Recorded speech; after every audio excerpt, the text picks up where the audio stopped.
Yes. What's up, Chicago Bears fans? Another edition of Bears Over Beers presented by Second City Gridiron. I'm Ryan Drosty here with Brian Orenchuk to talk about a win over the Cincinnati Bengals. And Brian, there's a lot of reasons why the Bears won that game. There's a lot of reasons why they could have lost that game. But when it comes down to it, I think we all know the real key reason for victory was the fact that you were wearing a jersey last Wednesday on the show. How you doing tonight, man?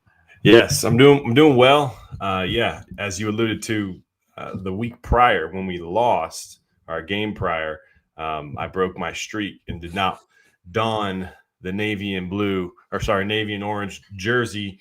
So I got back to my winning ways. Let's see if it carries over. There's no easy game in the NFL. We know that the Giants are a struggling bunch, looking to extend their franchise record away losing streak. They're hoping to avoid that, but we're hoping to extend it. And so I had to wear a butt kiss jersey. We got a rookie signal caller there under center.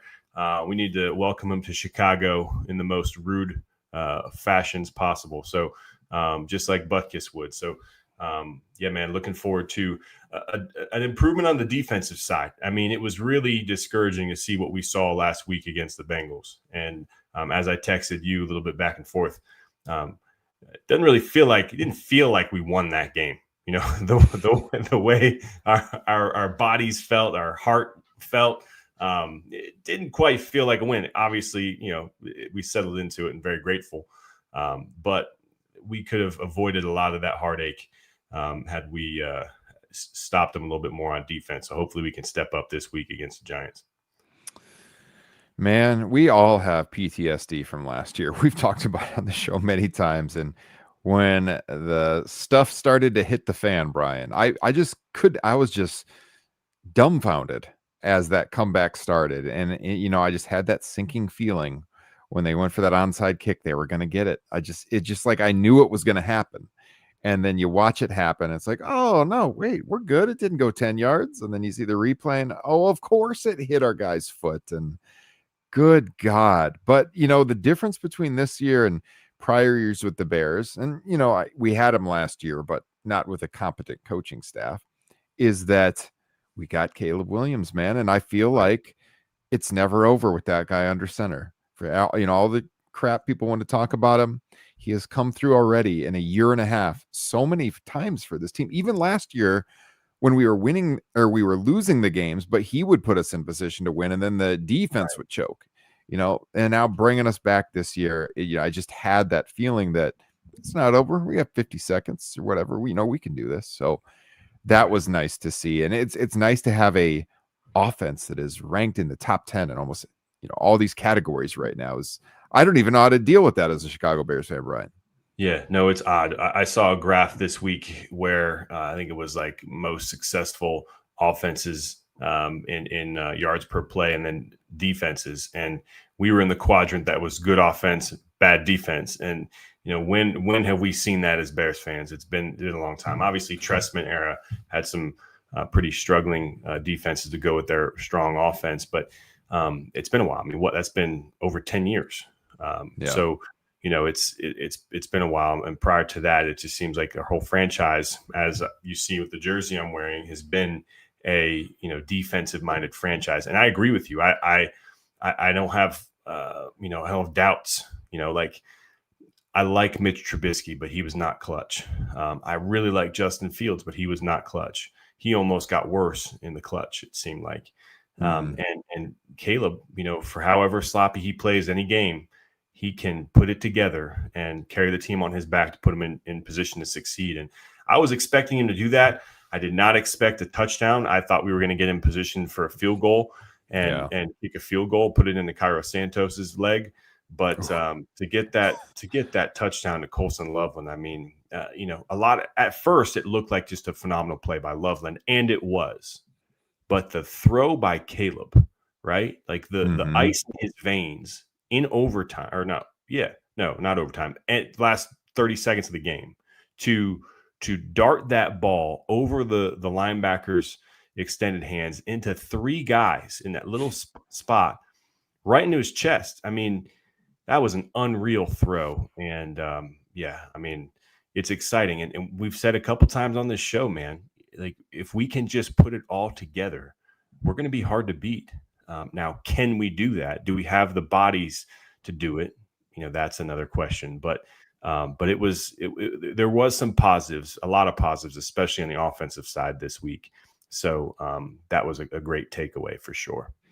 Yeah, and you couldn't really tell on the live broadcast how good that throw was. It wasn't really till we saw the coach's film, like, and you saw it from Right. behind, just the extremely small window he had to drop that ball in there and how perfect that was. Because it Yeah. looked like a fairly routine seam play, live when you're seeing it from the sideline. But when you saw that from the all 22, it was an incredible throw.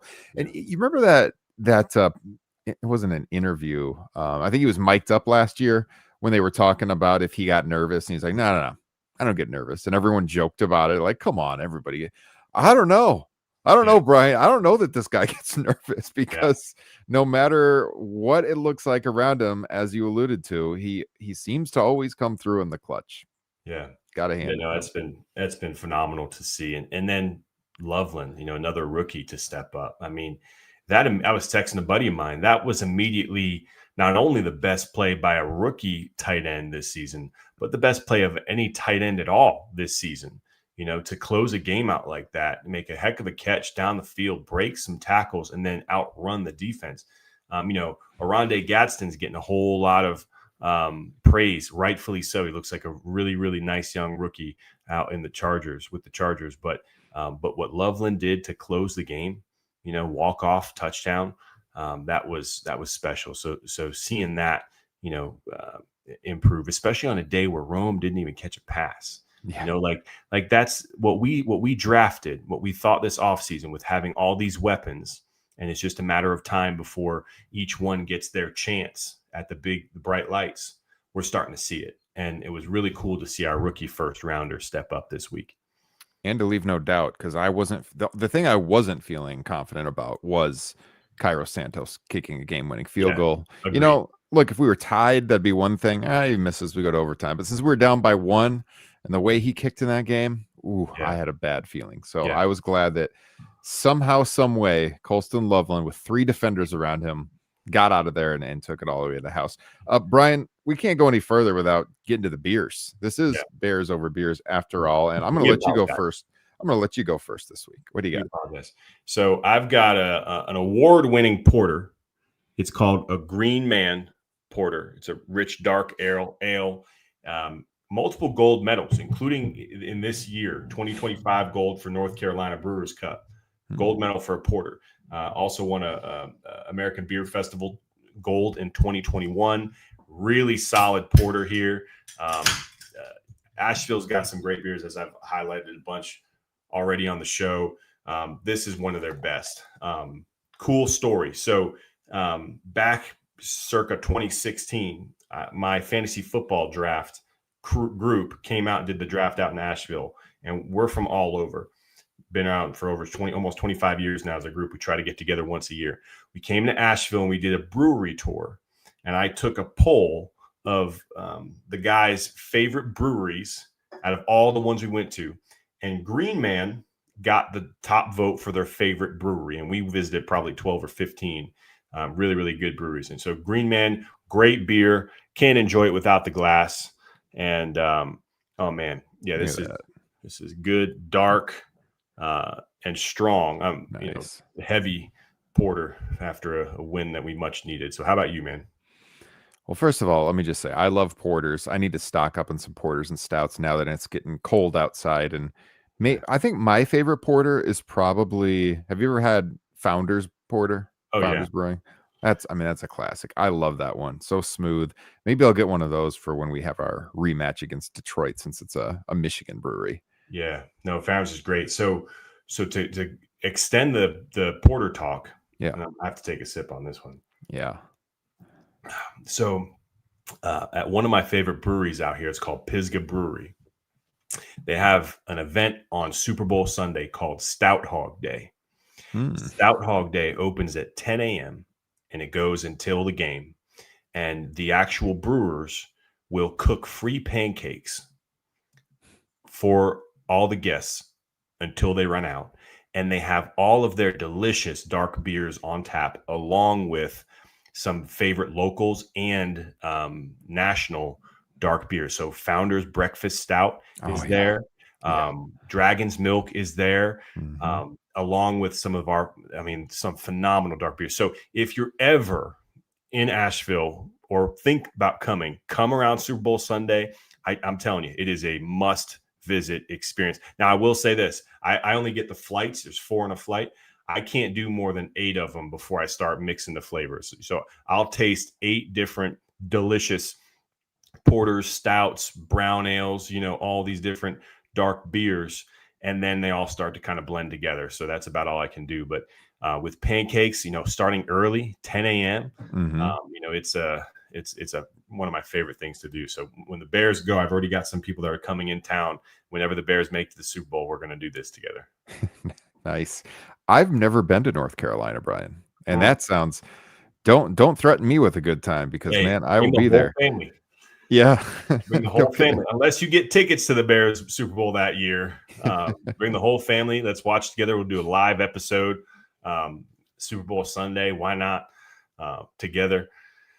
And yeah. So now, with the envy out of the way, what are you drinking tonight? All right. This is a collaboration with an Iowa and a Chicago brewery. So let me go full screen here. This is a collab brew from Dimensional Brewing out of Dubuque, Iowa. And one of my all-time favorite Chicago breweries out in the suburbs, Microphone Brewing. And this is a play on a couple of characters from Ninja Turtles that you might recognize, but they call this one B-Hop and Hopsteady instead of Bebop and Rocksteady. I saw the label, and they say to not judge a book by its cover, but I was judging because this is an awesome, Yeah, that's a awesome sweet label.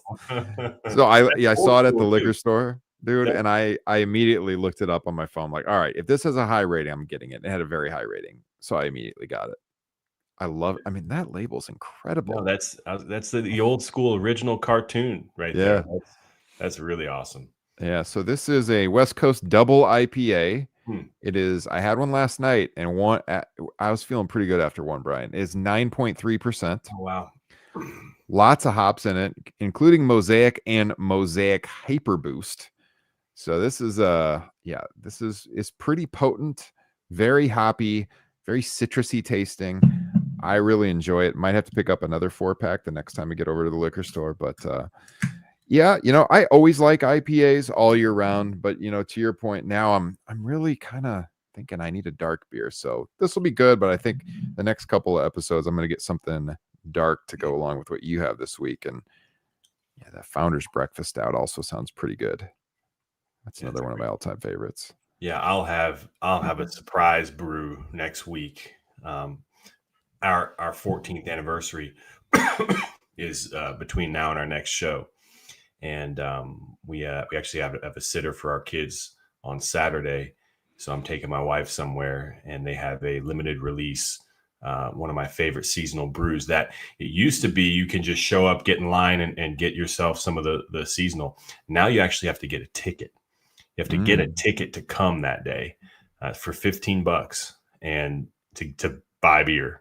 So she would not be happy if she knew I was spending $15 to spend more money, but but it's going to be some delicious beers, and this is one of those ones that I won't spoil it, but it's a favorite every year around. It's going to be in that dark variety like we talked about. So Yeah.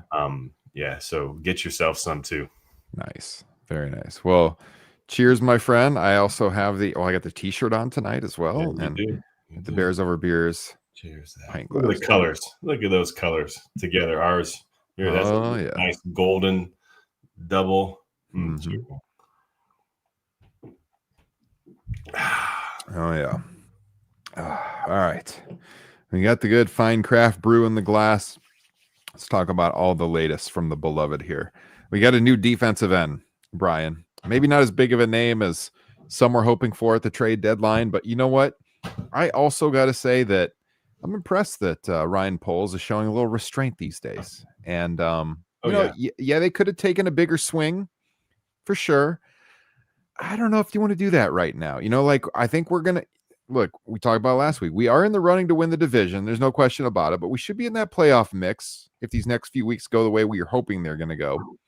That said, I don't know if the Super Bowl is going to be this year, Brian. But with one more off season, if they are able to obtain a big time edge rusher next year, get our secondary healthy again, who knows next year? And you really don't want to mortgage the future. So, they got a guy who certainly has underachieved based on his draft stock when he was picked back in 2021 by the Tampa Bay Buccaneers, 32nd overall in 2021.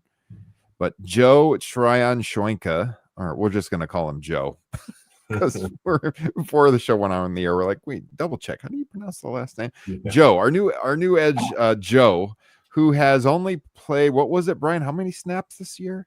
31 snaps this season. Okay. So, now, yeah.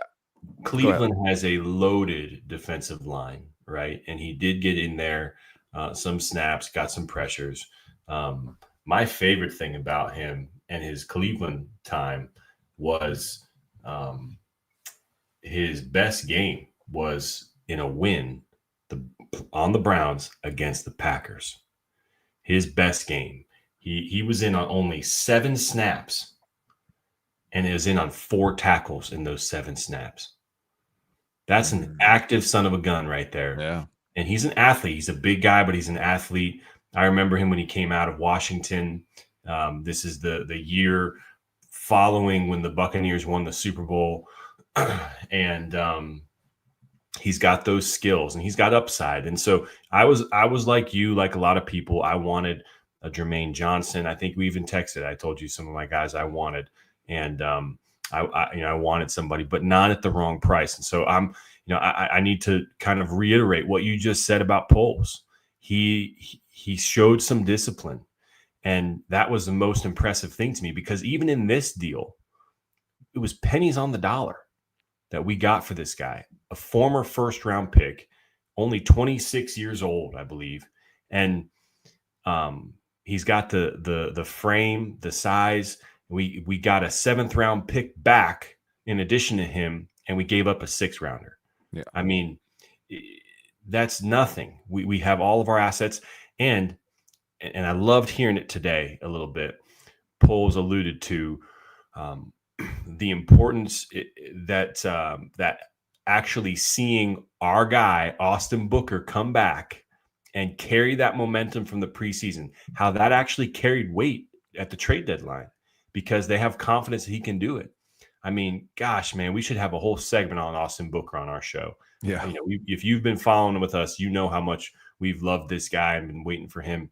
And he showed up, and I'm really excited to see him, get some more extended action at defensive end and how he can actually step up with that. But that was part of the reason why they didn't end up going as big. And there were the reports, you saw it, that for instance, for the Jets, they wanted at least a 2nd rounder for Jermaine Johnson, and we didn't want to pay that, and I'm glad we didn't. So you're right. I think that was big. That Poles, kind of sat on his hands a little bit and watched the action go by and didn't get desperate, because, like you said, we're probably a year away from realistically competing. But we like what we're seeing so far. So we'll see what this guy can bring. Big old Joe. Yeah. 6'5", 260 out of Washington. So him and Rome have that in common. Yep. But drafted by Tampa, was with Tampa for 4 seasons. Started 17, or no, he only started 6 games his rookie year, 16 the next year, 12 and 11. Then comes over to Cleveland. No starts this year, very limited snaps, like we said. But I mean, when he had opportunities, like you said, he got after it. We're going to have 2 more opportunities for him to play at Green Bay this year. So hopefully he can channel what he did in Cleveland when we take him on. But I mean, like the sack numbers aren't huge. 4 his first year, 4 the next year, then 5, then just 2, and then none this year on the limited snaps. But it's a depth piece. We're certainly hurting up front, but getting Austin Booker back was huge for us. And we were texting back and forth right when he went in there, and you're very excited because we've had those high hopes from him. I don't think there's any Bears podcast in the land that has hyped Austin Booker quite like this podcast has. And yeah, like we were seeing why when he was out there, man. Yeah. And this might sound kind of crazy. I write the game balls column over at Windy City Gridiron, and I wasn't going to give him the game ball, but when I started to think of in a very bad defensive game, all around, giving up almost 500 yards passing to Joe Flacco, when I started to think, God, who do I want to give a game ball to on that side of the ball? I'm not going to lie, like his name popped into my head a little bit just because when he was out there, he was making an impact. Right. I ended up going with Montez Sweat because he's had 3 pretty good games in a row. Yeah. Which I agree with. Yeah, but I mean, Austin he's been living up to what we had hoped, and hopefully, those snaps just continue to elevate. Now with Dio out for the year, I think they will get a lot more playing time, and we'll really see what this second year guy can do. But I've been more than pleased at what we've seen from Austin Booker so far. Yeah, me too. And it's clear that the coaches are as well. So I'm excited to see how he is deployed moving forward. And I haven't done the numbers, but if you look at his preseason snaps and then last game his snaps and then his pressure rate and sacks per snap, they've got to be pretty remarkable. Yeah. So I wouldn't be surprised if he comes out with 2 sacks this week. Honestly. Yeah. You got to imagine that they're going to be throwing the ball as well. And they don't have the weapons quite like Cincy did. And then, their quarterback, Jackson Dart, is not quite as poised, stable, and cerebral as Joe Flacco. So, if he holds on to that ball a little too long, Austin Booker could be there, because that's what we saw before that sack. We were talking about how excited we were because he was still impacting the game, like you just talked about. And you do that against a young rookie, and more than likely with his athletic ability, he's going to take off. But that's where you got a Tremaine Edmonds and TJ Edwards to corral him down. But I'm excited to see what he can do, as a starter. This is the opportunity that these guys dream for. You never want to see someone go down, obviously, especially your teammate. But time for him to step up. He's healthy. He finally got active. All right, time to rock and roll. Let's see what you got. So, we're pumped, but, give us a holler. Do you think we should make a Austin Booker segment on this series? We would be happy to. Just give us a reason. Yeah, and we'll do it. Because we're stoked about this guy. Yeah, absolutely. Hey, maybe let us know. Tweet us at Bears Over Beers. That's the easiest way to get a hold of us. And I also mentioned on the show last week, to get a Bears Over Beers die cut sticker, all you have to do is tweet us a picture of you listening to the show. It can be your screen on Apple CarPlay in your car. It can be a selfie taken with your computer where you're holding up your phone with the Bears Over Beers cover art on your phone. However you want to do that, I'll send you a free sticker in the mail. We only had a couple of people hit us up on that last week, Brian, but one of them was overseas, if I'm not mistaken. Kip, I believe, was in England, and he sent in a selfie. And then we got Chris here as well, here in the States, and that was it. And I know there's a lot more of you than 2 that are listening to this show. So if you want a free sticker, it's not hard. Give me writer's cramp. Make me fill out all these envelopes. We'll send you a free sticker in the mail. That's all you got to do. Just tweet it to at Bears Over Beers. And then while you're at it, let us know, does this show start? The weekly Austin Booker update. We could certainly do it. We'll see. I would say, this is not a betting podcast, Brian, but whatever they set, I don't know if whatever the odds are, I imagine it'll be decent to, Austin Booker to record a sack. Bet that one. This week. I might myself, because, I think he's going to do quite well. The other talking point is, the other guy who had a really good game, Kyle Monangai, obviously his first start, the rookie for the Bears, the 7th round draft pick, just had an unbelievable game. Now we know the Bengals aren't world beaters on the defensive side of the ball, but I got news for you. Neither are the New York Football Giants. And so we don't know what DeAndre Swift's status is going to be this week. He was limited in practice today. I'm sure he's going to want to get back into action after, seeing his backup have a game like that. But the Giants are rated, I believe, second to last in the league against the run, if I'm not mistaken. So Kyle Monangai, the odds that he has another standout game this week are pretty high. How you feeling about Kyle Monangai's stock this week, Brian? Yeah, I like you said, Swift coming back. It looks like Roshan might come back too. I don't think Monangai is going to have a game like he did last week, but I do think as a rushing offense, I think we're gonna pound the rock. I'm a little bit concerned that it's going to be our only way that we actually move the ball, because while the Giants have let up a good bit in the air, they've got such an elite, front seven, especially that down lineman getting after the quarterback. I'm concerned that it might make life real hard for Caleb, and Ben just opts to run the ball. But either way, I think we're going to have a really strong run game. I think Swift being back is going to be huge. And yeah, I'm thrilled about Monangai. We've been big on Monangai all season as well. Not to the extent we were Austin Booker and our Austin Booker, but it was awesome to see. And then he came home with an Angry Runs scepter. Yeah. That was pretty sweet as well for a Chicago player to win that award in his first start. That was. And you could tell, I mean, ever since the beginning of the season, when he got in there, he just brought a little bit of an edge to him when he ran the ball, a little different than Swift does. And that wears on defenses over time. And that was fun to see, because he's more than just a battering ram like Roshan Johnson, if you will. But he also has, I mean, some of the cuts he made, man, were very impressive.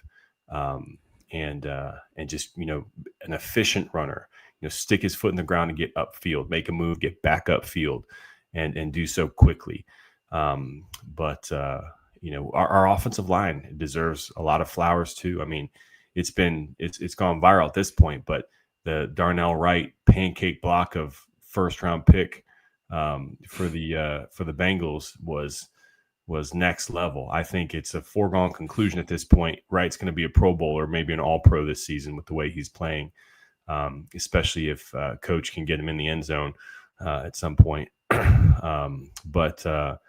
Yeah, we're clicking right now on offense, and hopefully we can start stepping up a little bit on defense. I like what I saw. We talked about this last episode with C.J. Gardner-Johnson as well.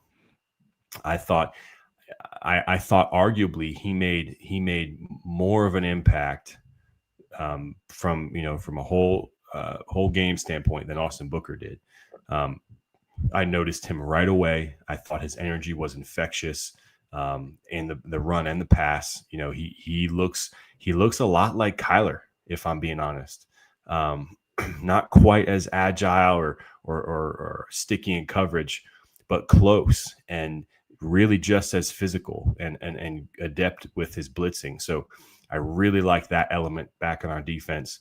There were just too many soft zones open up. So our cover, and again, Joe Flacco's a vet, Super Bowl quarterback, and they've got some of the best receivers on the planet.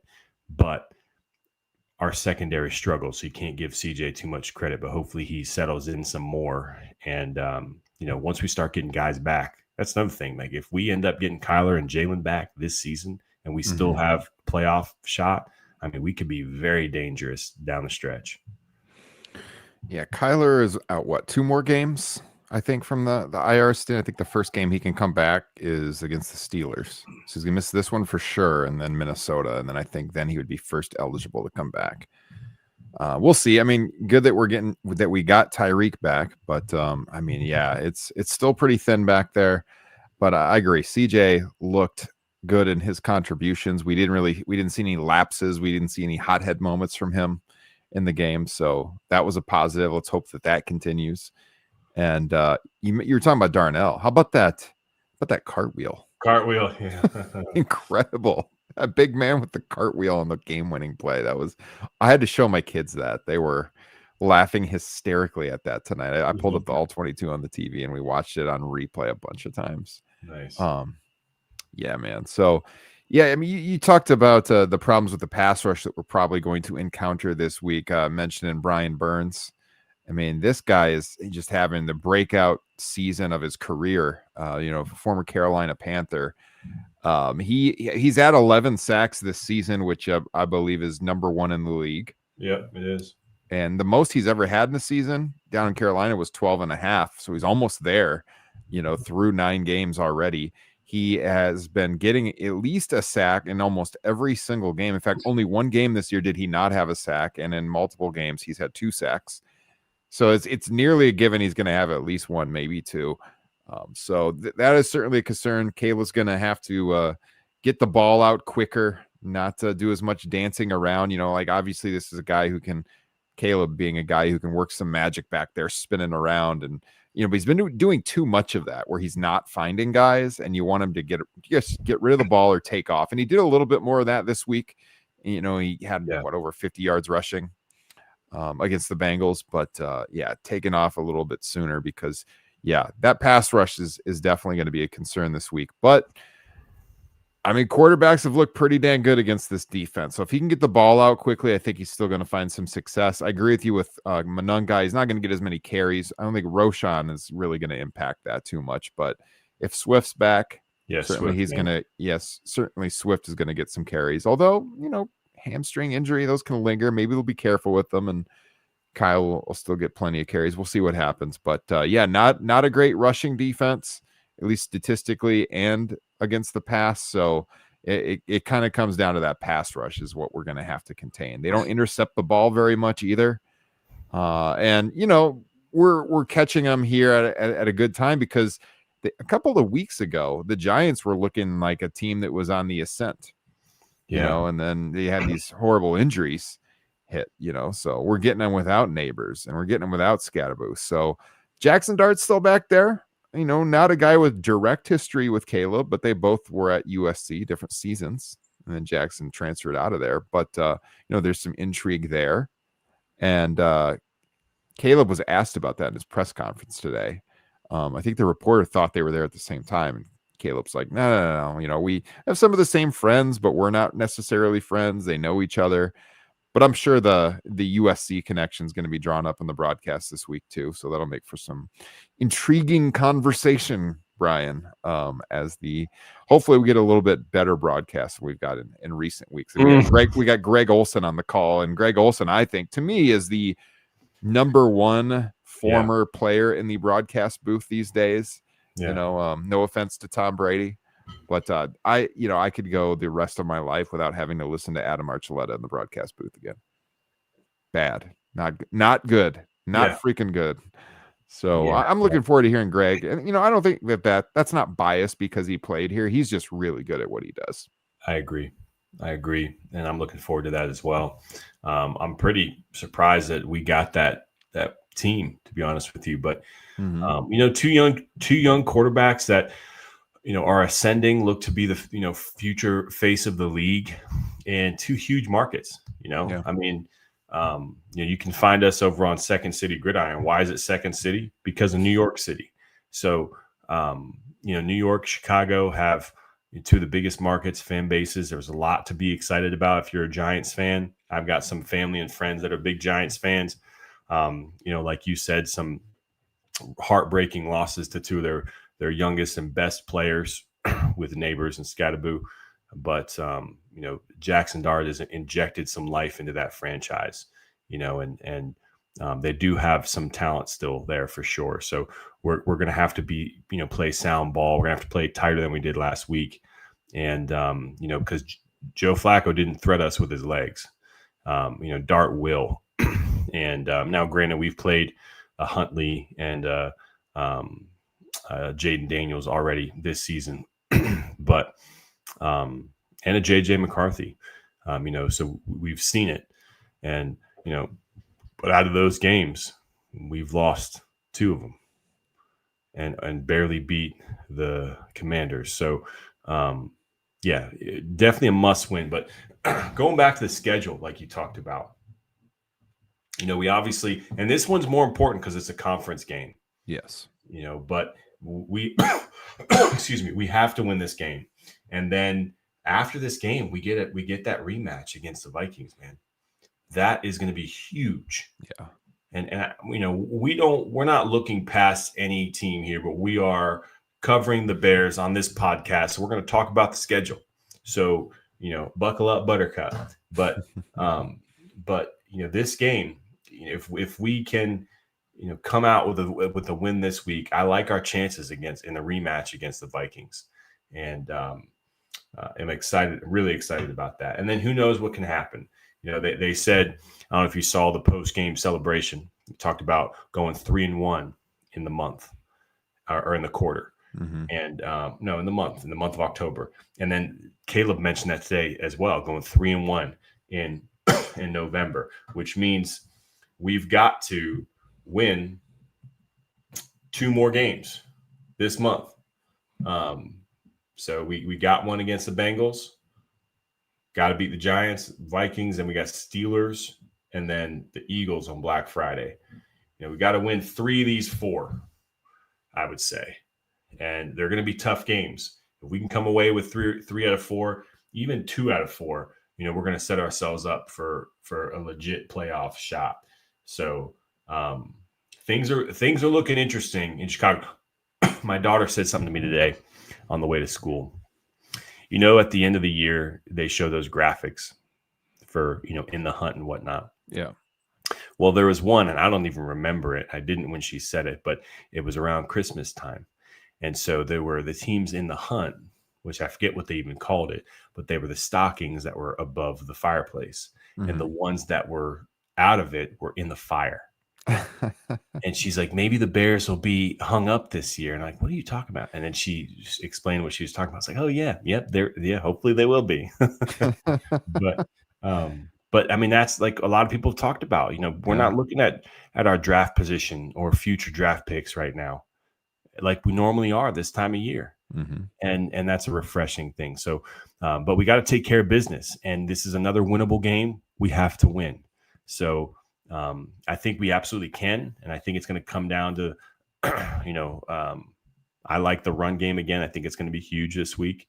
And then I need some big plays. I need Rome or DJ, but really Rome to connect on something and just take it to the house this week. So give me a big play, and let's go from there.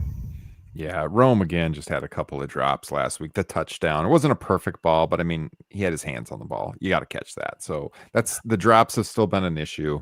And yeah, we would love to see him have a huge game at home. It's been a few weeks since we played at home. Yeah, that game against the Saints that I was at back on October 19th. Had 2 road games in a row. Yeah. Could have won both of them. 1-1, but both non-conference. As you said, you just absolutely cannot lose a home game to a conference foe who's 2-7. You just can't lose this game. So, especially when they're missing 2 of their 3 best offensive players. Right. So you gotta find a way to beat New York, be 6-3 going up to Minnesota, which we won there a couple of years ago with Justin, that Monday night game.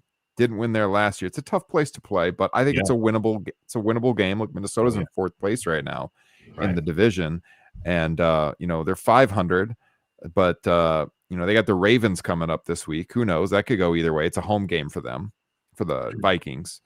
But either way, that's going to be a really important game for both teams. Then we come home. We got Aaron Rodgers coming to town as long as he's healthy, playing Pittsburgh, and then that's when that schedule starts to get pretty tough.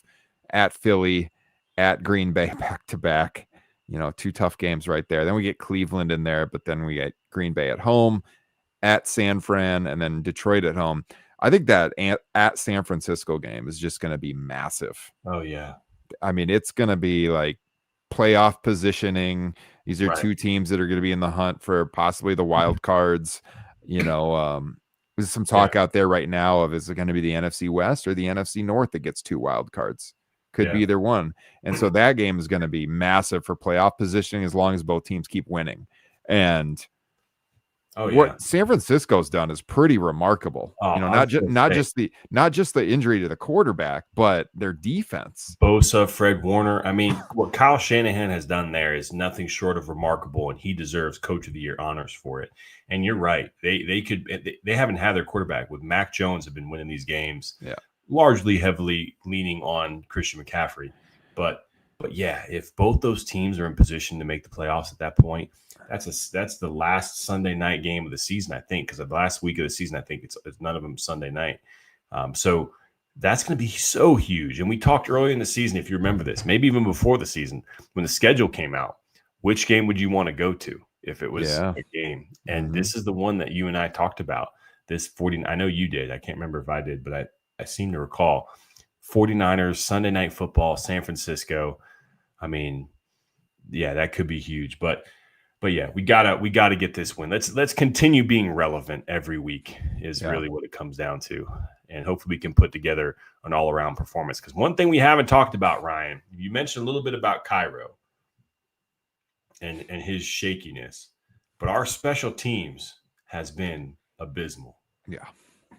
You know, I do the game after notes on Windy City Gridiron, the day after notes, Mhm. and I A find must read myself, if I do say so yeah, myself. I thank you. love reading that. Yes. I take notes in my phone throughout the game every week, and then I extrapolate on them throughout the article. But one thing that's consistent is the special teams issues, and Josh Blackwell is hurt this week, and I don't wish ill will on anybody, but we need somebody else back there returning kicks. I wouldn't be upset if Devin Duvernay got replaced because he's not providing any juice. The guys aren't blocking. We have our praying buddy, Amen Oyeg Biggie Nay. I don't know how you say that name, but he's coming back, and he was, I think, second on our team in special teams tackle last year. So I think that's going to be huge. But special teams has been rough, bro, Yeah. and that needs to step up. Now, with that said, I have been very pleased with Torrey Taylor. Mhm. He has been kicking phenomenal balls Yes. this year so far. He has looked like a high draft pick for a punter so far. And but I am fascinated to see what they do with the kicker, Cairo or Moody. What's it going to be?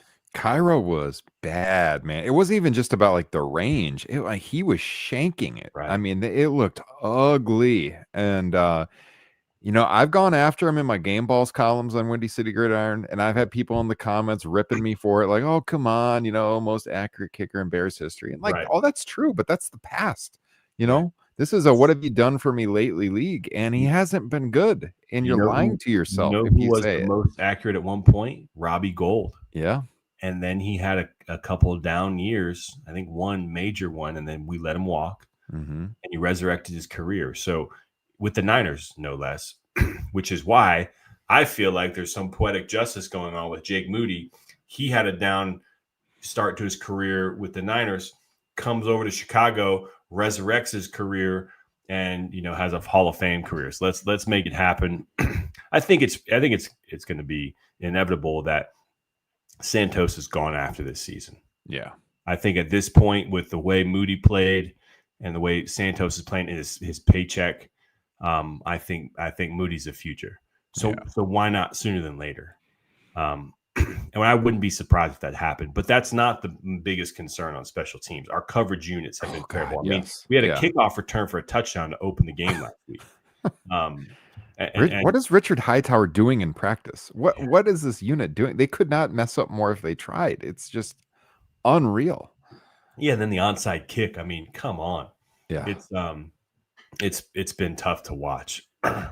But yeah, gone are the days of David Taub, running the show. I almost made a tweet during the game about is there any way we can get Dave Tobe to have a like ownership stake in the new stadium or something to get him back in Yeah. Chicago? Because my God, it would be so good to have him back. Because man, this is a huge mess. Shannon is checking in the chat. I wanted to get this up. Shannon says, regardless if the Bears make the playoffs or not, I'm proud of them. They've been in every game but once. Yes, they have. Yeah, And it's been agreed. fun to see. Yeah. And we see the growth, between Caleb and Ben. So that's absolutely been the most important part. And one thing we haven't talked about much, we talked about needing an edge, and we talked about getting our DBs back. And I love Theo, the Canadian Eagle. I love him. But if we can get a stud left tackle in there, I think that's going to just complete our offense. Think about, I don't know how much you've watched with the Patriots, but they're obviously having a great year. Mm-hmm. Will Campbell, short arms and all, top 10 pick, Mm-hmm. who was just a bona fide stud captain at LSU. And he has solidified the left tackle spot. And all of a sudden, Drake May's having a hell of a year. Who would have thought? I mean, we need one of those. And I'm concerned this week. You got Brian Burns going up against Theo. Mm-hmm. Hopefully Cole Kmet's back and they can keep him in line to help out a little bit more. But I know Ben's going to have a plan. But bottom line, if we can get ourselves a left tackle, so a couple pieces, offense, defense, and I think we can compete. But they obviously have to step up to the plate. But yeah, I think Theo's done an admirable job, but we have some holes still for sure. Yeah. I wanted to make a point about this before I forget. I'm going to share my screen for this, and I know on the podcast side that's not going to help you out much, but you'll understand what I'm talking about as I share this. So let me go to this tab so we can look at a picture of this. But Brian, I did see that the Giants are going to be wearing these beautiful throwbacks again for the game against the Bears. The road uniforms with the Giants, all bold, all caps logo on the helmets they wore. I think this is their 1980 to 1999 uniform, if I'm not mistaken. There's Brian Burns right there on the left. Absolutely beautiful uniforms. We kind of see this around the league where these teams, they go to the quote unquote throwbacks and they're way better than the current uniforms. Like you compare these to what the Giants wear now, these are way better uniforms. Look how clean that is. But I just like the helmet so much. It's just way better than the NY that they have in the helmets nowadays. And then, I mean, the one that really stands out is the Broncos. I don't know why they don't wear the orange ones, like with the actual Bronco on the helmet and the D. That should be their permanent uniform. I can't imagine why you would ever swap that out. So good on the Bears for having pretty much the same uniform for a long, since the 40s, pretty much. Good on the Giants for wearing these again. They should go back to them permanently, though. And I wanted to have a brief discussion on jerseys, Brian, since you're the jersey man on the podcast. I mean, are you as high on these Giants throwbacks as I am? Oh yeah, those are beautiful. It's funny. I almost wore my throwback Peyton.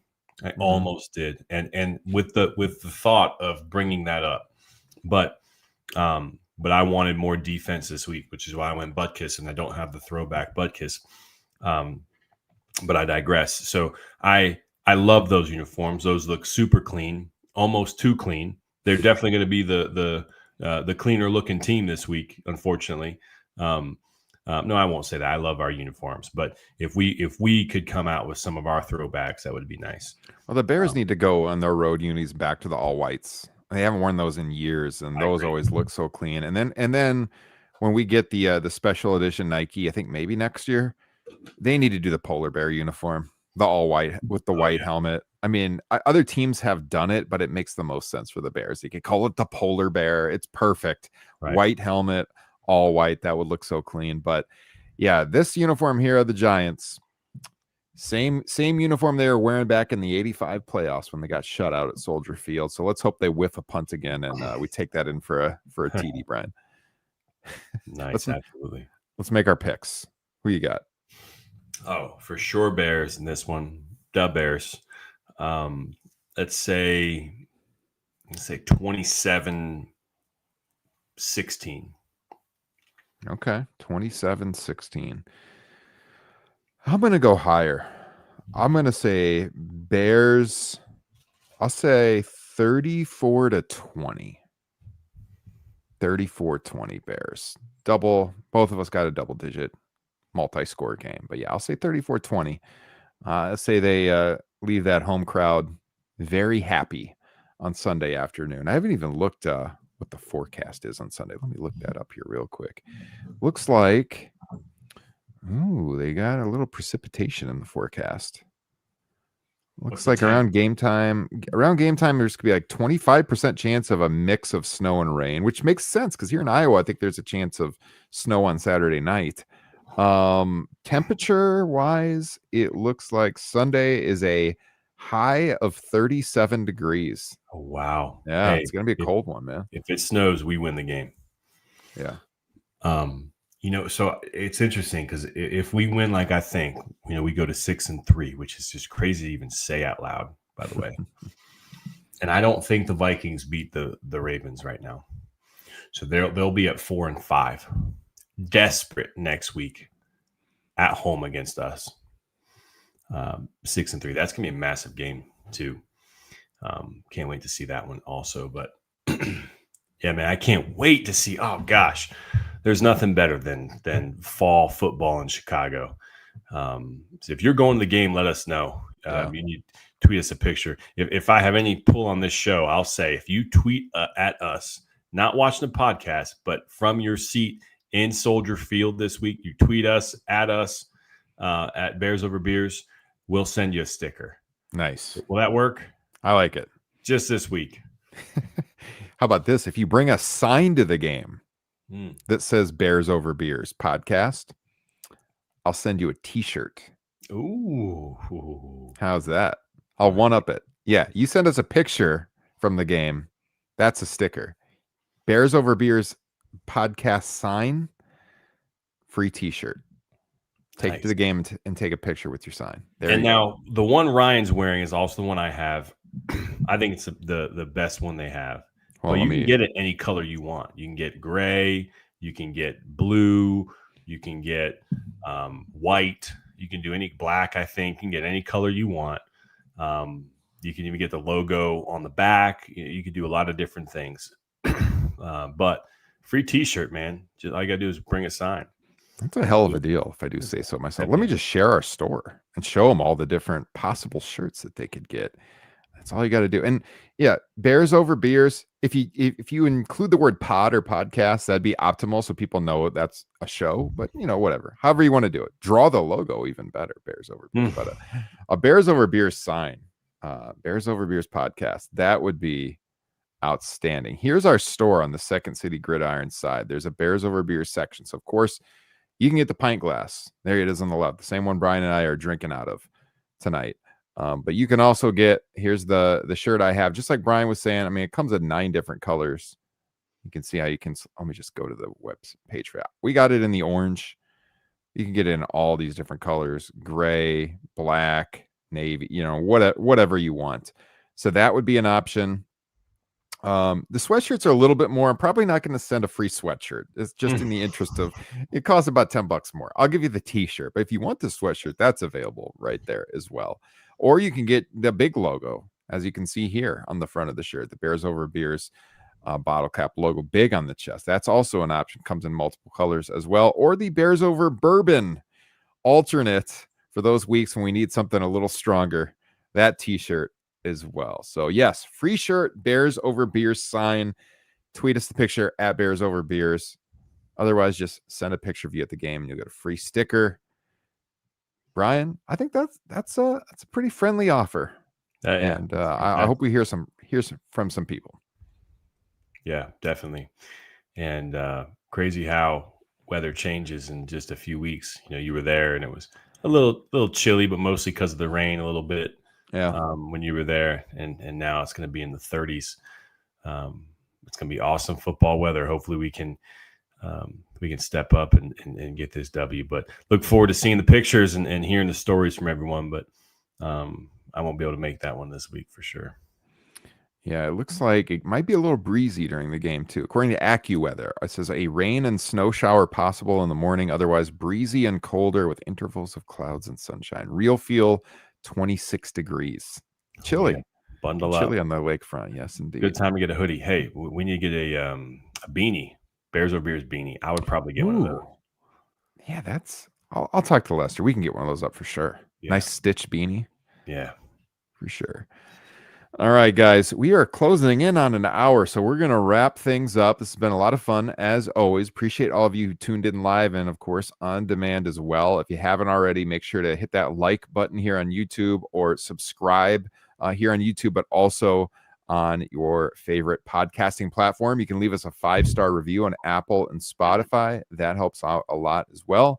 You can read all of our stuff over at WindyCityGridiron.com. Check out all the shows here on the Second City Gridiron channel. Follow my guy Brian on social at Brian Oranchuck, and you can follow me at Ryan Drosty and the show at Bears Over Beers. Brian, always a blast, my friend.